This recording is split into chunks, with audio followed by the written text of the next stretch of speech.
opposite. The purpose of the eye for an eye law is not to encourage revenge, it's to limit it.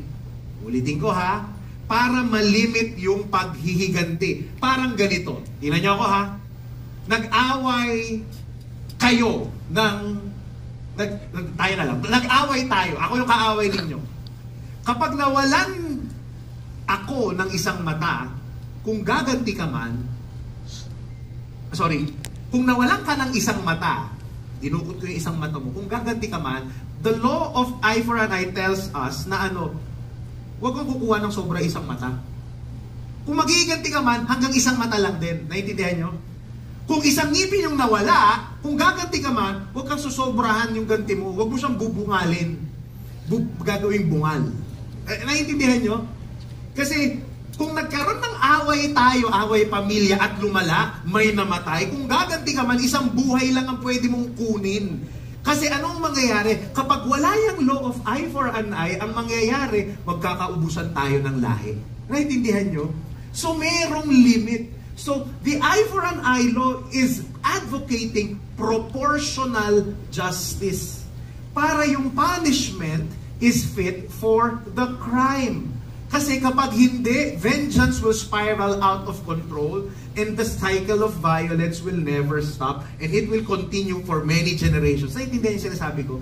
Di ba minsan ganyan tayo kapag nakikipagsagutan tayo, di ba nakipag-asaran ka, palala ng palala, pangit ka, mas pangit ka. Di ba? Hindi, mas pangit yung nanay mo rin pangit di ba? Hindi, pati lola mo pangit. Kasi nadamay na lahat. Di ba? Palaki ng palaki yung sunog kasi gusto mo ma-one up yung isa't isa. Naiintindihan yung sinasabi ko? So, the eye for eye, an eye law is good for limiting revenge and retaliation. Pero ano sinasabi ni Jesus? Hindi pwede sa akin yan. Hindi enough sa akin na na-limit yung pag-revenge ninyo because it does not really create peace. What Jesus wants is peace. So, He takes the law to an entirely new level and He gives us 3 practical cases. And the first case is this. Case number 1, kapag sinampal ka daw, you need to turn your other cheek. Sabi dito, whoever slaps you on your right cheek, turn the other toward him also. Now, sinampal ka sa kanan, ibibigay mo pa yung kaliwa. Sobra naman yun.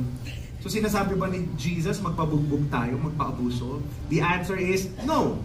Parang ganito. Let me give you an example. Sige. Will, pwede ka punta dito. Sige. Akit ka dito, Will. Gagawin kong prop si Will. Ganito yung, kailangan nyo maintindihan. Nung unang panahon, kapag paano tayo sumampal? Sige nga, sampal kayo. Huwag yung sampal yung katabi nyo, ha? Paano ang sampal natin? Ganyan, di ba? Nung unang panahon, ang sampal sa kanila, backhand. Pag ganito, pak! Intindihan nyo ako? Parang yung mga goons sa pelikulang Pilipino, pak! Ganyan. Ganun ang sampal.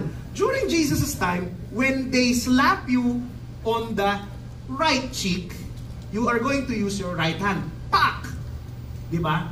Tapos, take note, yung sampal nila, it's not meant to hurt the other person physically.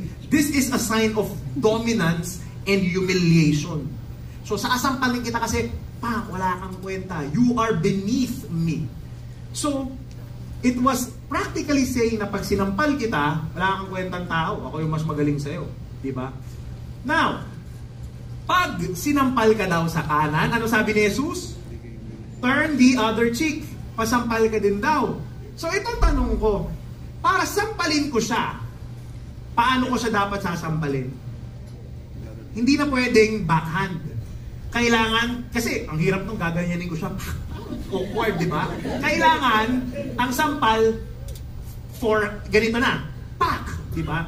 Now, sa kanila, in their culture, pag sinampal mo sila ng kanan, ng ganito, pag ganyan, you are basically telling them, hey, sinasampal kita with my palm, it means I see you as an equal. Sabihin mo, So actually, pag sinabi ni Jesus, pak! Turn your other cheek. So ngayon akong malupit, teka lang, sampalin ko ba ito? Pag sinampal ko to, parang sinasabi ko na ka-level ko na siya. So hindi na niya sasampalin. Naintindihan nyo? Sige, palakpakan natin si Will. Sa second session, tutuloy yan nakita Will. Naintindihan nyo? Kaya ang galing ni Jesus eh. So turning the other cheek is actually a brilliant move. Because it was a non-violent, humble, yet assertive invitation for the aggressor to see your value as a fellow human. You are telling the other person, huwag mo akong sampalin. Pantay lang tayo, tao din ako ha. Respetuhin mo ako. Am I making sense here? So, he's asserting boundaries and actually asserting his own worth and value. Are you learning? O ito, second case. Ayan. Give your cloak to. Ayan, di ba? Sabi dito, and if anyone wants to sue you and take your tunic, let him have your cloak also. Now, dalawang parte, tunic and cloak. The cloak is the outerwear, para itong jacket na suot ko ngayon.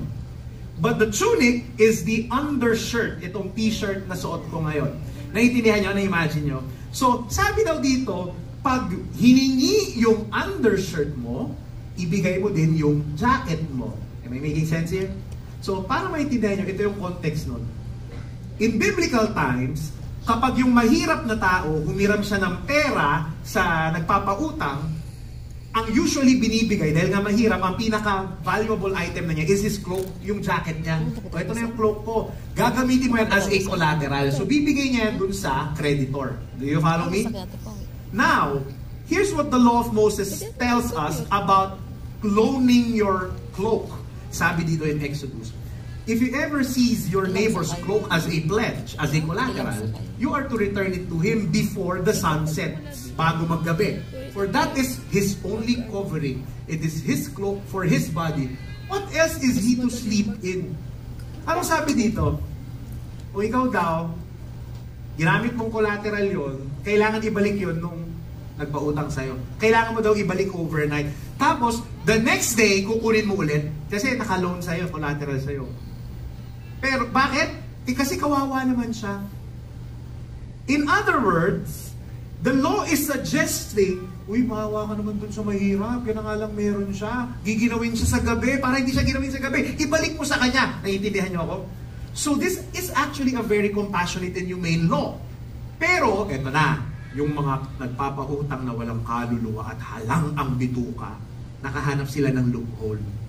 Hindi nila hihingin yung cloak. Ang hining nila yung tunic, yung undershirt. So, o sige, para hindi na tayo magpabalik-balik, kukunin ko na lang yung tunic mo, yung undershirt mo. So, they believe they are now off the hook because the law explicitly says cloak.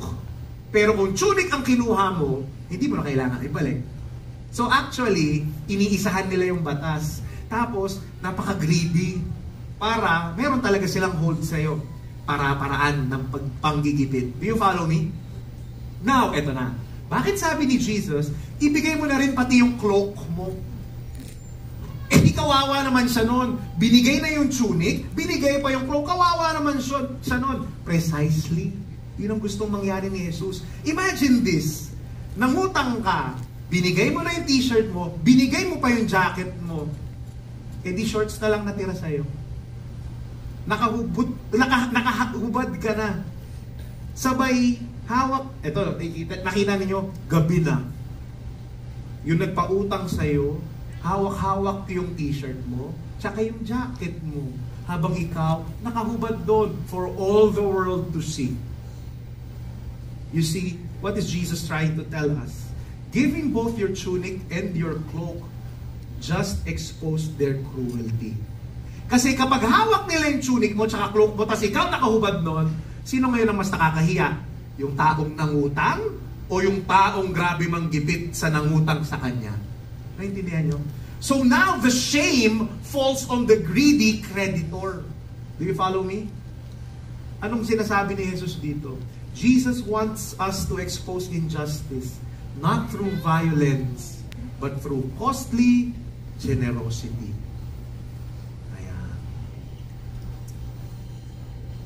Walk a second mile. Case number 3. Whoever forces you, are you learning so far? Yes. Diba nang iba ngayon yung understanding natin dun sa Bible verse na yun. Whoever forces you to go 1 mile, go with him 2. Now, nung panahon ni Jesus, by the decree of the Roman Empire, yung mga sundalong Romano, pwede na lang utusan kahit na sinong nasa kalye to carry their gear or their bag all the time. Ano ba, naglalakad sila, Roman soldier ako, oy, ikaw boy, buhatin mo nga itong bag ko for 1 mile. Bubuhatin nila, required sila by law. And dahil dito, because of this, maraming mga power-hungry at power-tripper ng mga sundalo na matripan lang nila, tinatamad sila, buhatin mo yan. Binubuhat talaga nila yan.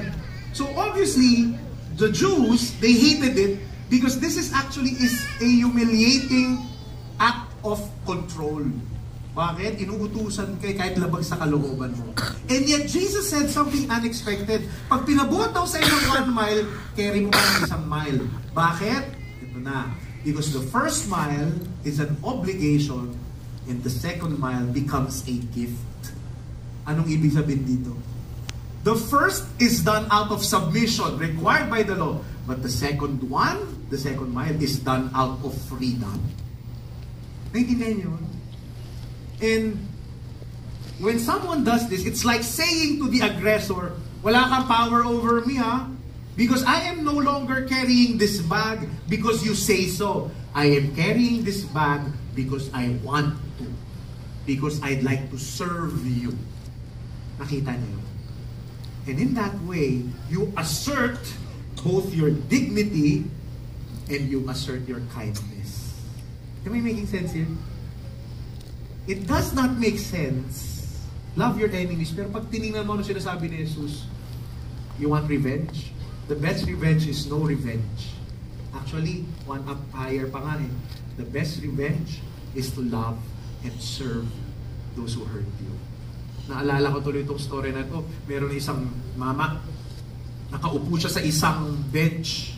Meron siyang isang box of donuts, 6 donuts. Tapos yung donuts niya, nilapag niya sa tabi niya. Mayroong babae na nasa tabi niya rin. So nilapag niya yung donut niya. Kumuha siya ng isang donut, kumain siya. Nagulat siya habang pagkain niya. Yung babae sa tabi niya, kumuha din ng donut sa kanya, ngumiti pa. Kumain ganun. Sabi niya, grabe ito ha, kapal ng mukha ha. So, tunahin na kagad yung donut na mabilis. Nakita niya yung katabi niya. Ngumiti ulit sa kanya. Kumuha ulit ng donut. Kinain. So siya talaga, kapal ng mukha. 2 pa yung kinuha. Ilang donut na lang? 4 na yung nawala. 2 na lang.